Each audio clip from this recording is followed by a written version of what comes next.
Ladies and gentlemen, my name is Totalbiscuit. I'm here to ask and answer one simple question. WTF is Mad Riders. What are the point? WTF am I doing this now and not on May the 30th when it came out?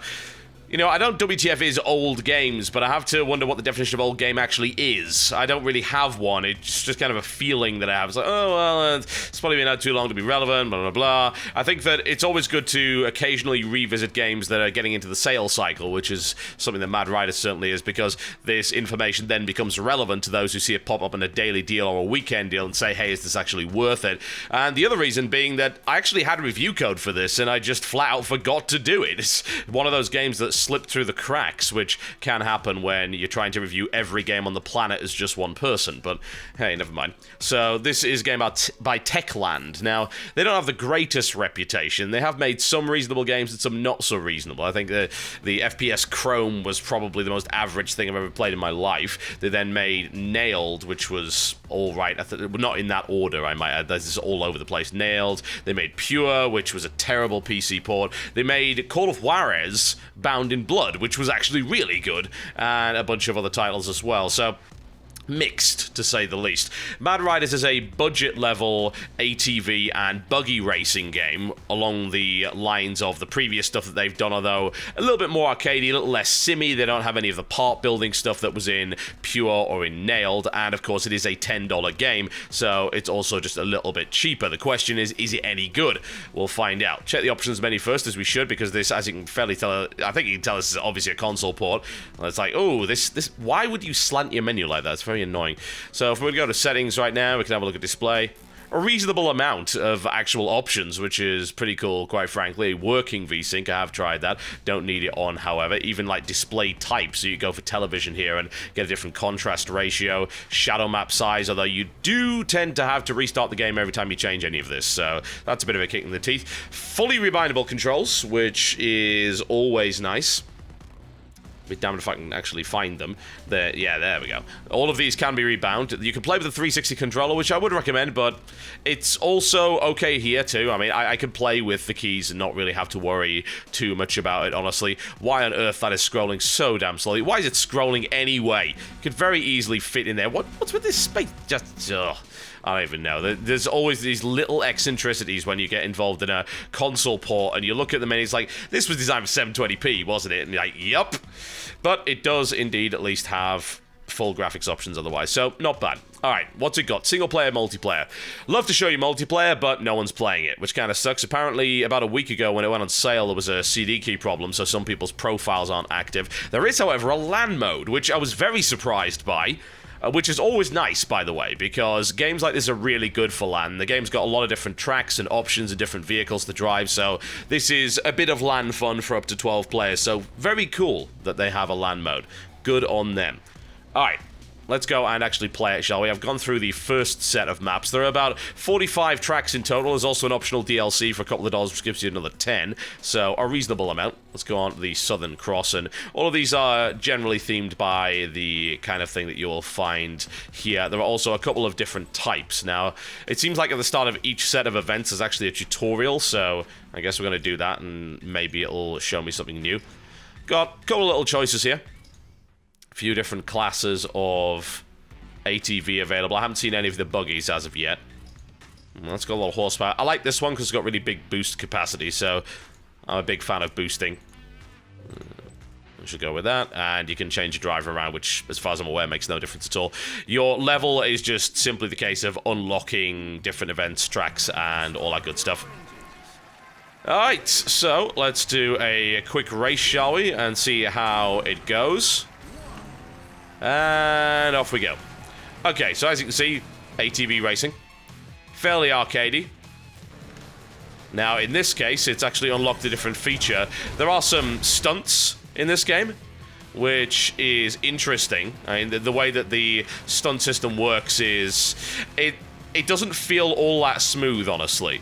It's like it was sort of shoved in there for some reason, maybe at the last minute, and they didn't quite think it through, but holy crap, can you go fast in this game?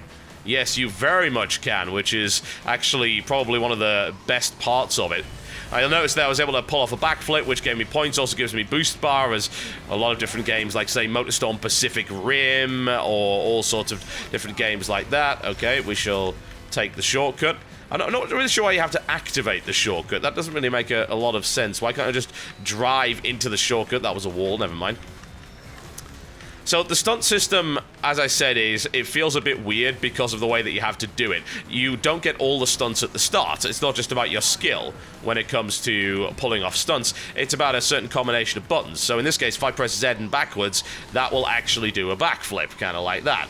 And if I don't land the backflip properly, then I will wipe out and I'll have to respawn and start again. It just, because the animations are the same every single time, it just feels a little bit odd to actually do the stunts. It's almost like they're just completely pre-programmed. Oh, apparently multiplayer is available. Now, this is not something I've seen before, so let's give it a try, shall we?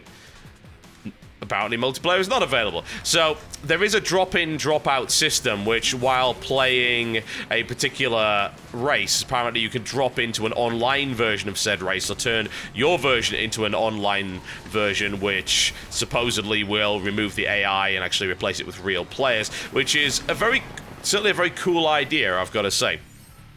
The problem is very few people are actually playing this online, so that does make it just a little bit difficult.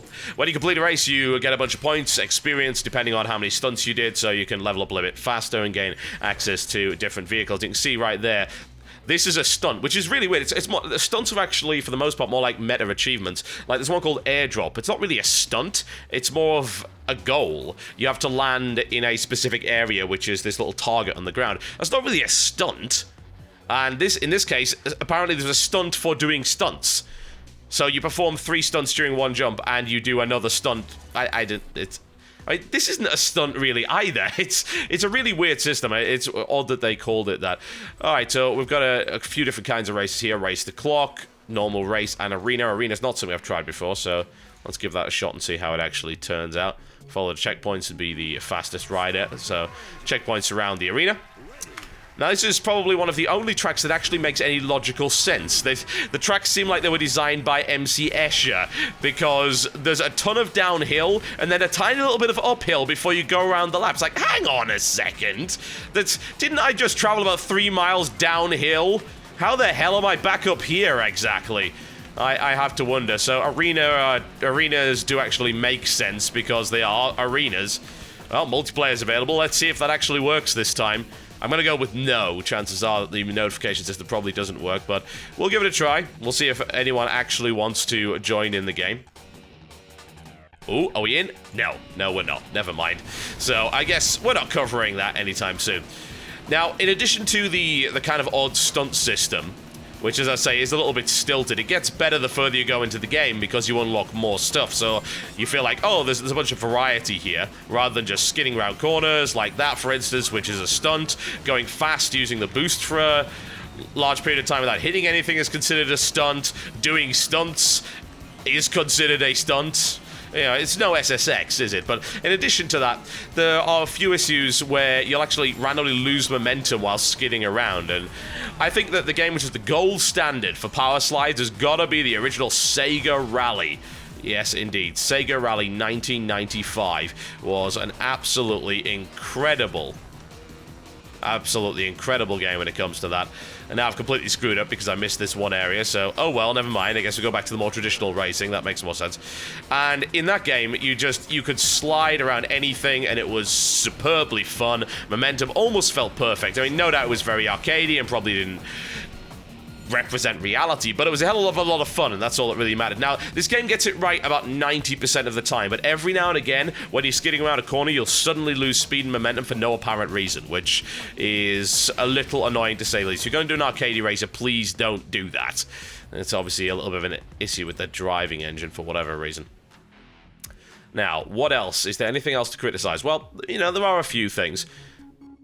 I'd say probably one of the first is the fact that when you're doing stunts, it doesn't seem to distinguish between an imperfect landing and a perfect landing and, of course, a wipeout. basically either you land perfectly or you're completely out of there. It's not like you can land and then so be on 2 wheels or be on the back wheels or anything like that, and you can tilt your vehicle backwards and forwards, which is certainly very useful. Alright, let's make our way through there. There we go. Oh, this is kind of a crazy checkpoint race. I do love the sense of speed in this game. That's definitely one of its absolute bonuses, one of its strong points. But as you saw there's a bit of an issue where if you go into places that the game doesn't want you to, then it'll just respawn you automatically. In theory, I could have got back on the track from that position after hitting the roof of that area, and that was cool. That seemed to work pretty well, but unfortunately it just respawns you. So it almost feels like the tracks are a little bit more open than they really are, and then sometimes you can do stupid crap like that, which is always funny. The background quality actually here is really cool too. I love the theme that it's got going on with it. It's got this, as I said, Pacific Rim theme to it. Very tropical, which very cool indeed. Huge fan of that. Oh, and the landing, very nice. But the game just has a very slight bit of jank to it. It's like, not everything feels as smooth as it should be. I would really like to see a game like this that actually had a full-on proper stunt system. That would be awesome. The ability to do spins and just kind of play SSX on a ATV or buggy. I'm sure it's already been done. I just, for the life of me, can't think of which game it would be. Maybe Nailed, maybe Pure actually did that, maybe Fuel did it, but I haven't really played too much of those games, so it's very hard for me to actually judge that. But focusing on its strengths, it provides a really solid arcadey racing experience with a great sense of speed. It is high action all the time. Boosting in this game is great fun. Good motion blur. The game actually looks pretty good. For a $10 game, it is surprisingly high fidelity. Now, of course, texture quality is not amazing, but since you're going at such a high speed, it's not necessarily that important when playing a game like this. It's got nice blur, it's got high-quality shadows, some fairly cool special effects, and a reasonable variety of terrain.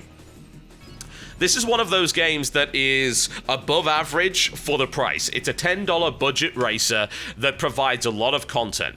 The fact that it has a LAN mode is actually a big selling point for me. I always like to have games on my Steam list that have LAN modes. You might want to know why. So, Totalbiscuit, why on earth would you want that? Because when I go to LANs every now and again, and I want to sit down and I want to play games with the people around me, I look through my Steam list and try and find games like that. Blur is a staple for me. Whenever I go to a LAN, I always try to get a Blur game going, so that's got 20-player local area network. It's huge amounts of fun. And again, like Mad Riders, which is 12-player on LAN, that's really cool as well. And they didn't have to include a LAN mode, and the fact that they did is actually pretty fantastic as far as I'm concerned. It's got a ton of speed, and it does very much emphasize these downhill courses, which is why it actually reminds me of SSX on a quad bike, although just not quite as good. Again, the courses make no actual physical or logical sense. I mean, they've got laps. It's like, what? Wait, what? But never mind, you can suspend your disbelief when you're playing an arcadey game, and the racing is fun. The way that you skid around the corners is, for the most part, enjoyable. Still not quite as good as the legendary Sega Rally, but fun enough, certainly. I think it would be nice if the crashes were a little bit more enjoyable rather than just respawning you. I'd like to see my guy fly off his vehicle, for instance. That would be fun. And if you're going to make an extreme arcadey racing game like that, then that's something you might want to include. But I think for the most part, it actually is worth the asking price of $10. It certainly is if it goes on sale again, which it most likely will. I mean, these are the kind of games that have a tendency of going on sale an awful lot, because every now and again they get a couple more people to actually... What? What? What? You serious? I was on the track. Why on earth did it do that? Yeah, it's not actually the first time it's happened, and as I said, I have complained about the respawn system somewhat, I think for very good reason. But, again, for $10 and certainly on sale price, yeah. I think every time they put it on sale, they get a few more people just to pick it up, and it would just be nice if there was an active multiplayer scene. Maybe there will be after this video, but I would never buy a game counting on that, certainly. I think it's important information to give to people that there doesn't seem to be an active multiplayer scene, and you're going to either be playing it on LAN, playing it with some friends that bought it as well, or playing it single player. But single player has a reasonable amount of content. Maybe I'd like to see a bit more customization, but aside from that, not a bad budget title, and I think the most important thing to ever say when it comes to a game like this is it any fun to play? Answer is, for the most part, yes, with the occasional frustrating element to it. That sense of speed, man, seriously, that evokes SSX for me. That evokes some of the earlier Need for Speed games. And for a budget game, it's very impressive that they can actually build up that sense of speed and really give you the feeling that you're bombing around at ludicrous levels, that you've gone to plaid. It's good. It's a good bit of fun, ladies and gentlemen. There you go. Mad Riders, currently available on Xbox 360, PlayStation 3, and of course Steam for the price of $10, £8, or €9.99. So once again, Europeans get screwed over, so you might want to wait for the sale. Reasonable price for the guys in the UK. My name's been Totalbiscuit, taking a look at Mad Riders, finally. I'll see you next time.